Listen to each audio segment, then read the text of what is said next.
I went on and reached the chateau. The sun was almost gone, but I could still see everything clearly. I was shocked at the condition of what had once been an elegant house. The iron gate was off its hinges, the grass was overgrown, the shutters were broken.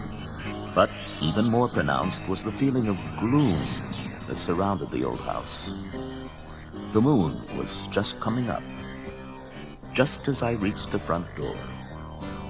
I found some candles and made my way through the dark, dusty hallways, up the rotting staircase, and into the bedchamber which my friend had described to me. I took the key he had given me and unlocked the desk.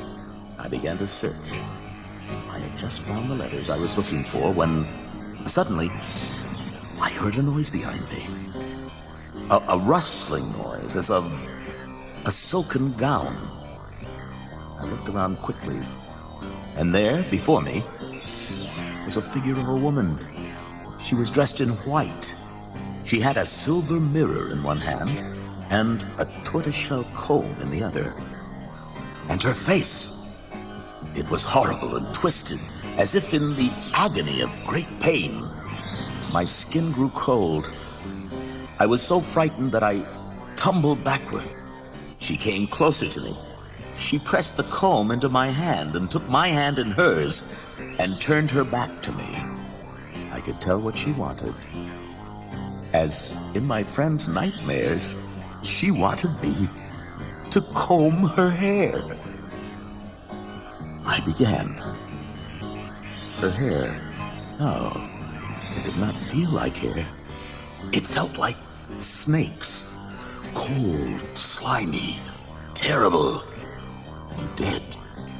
I do not know how long I combed it, when suddenly she let out a horrible cry. She grabbed the comb from me and ran across the room to a door. She ran through the door and slammed it shut behind her. I ran to it.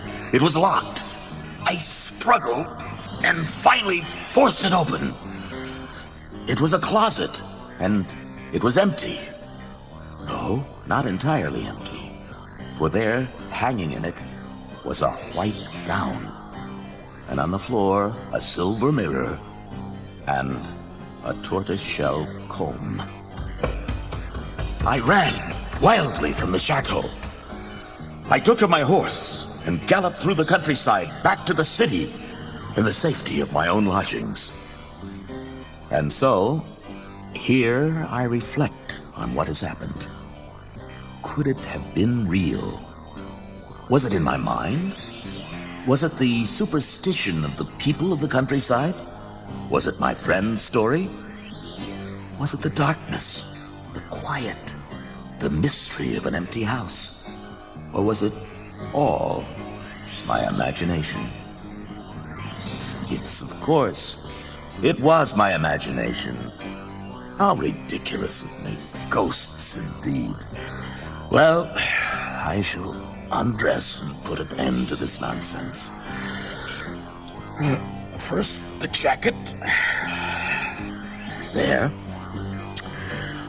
Now I shall hang it up. But wait. Something on it. On the front of it. Caught on the button. What is it? It's a knot.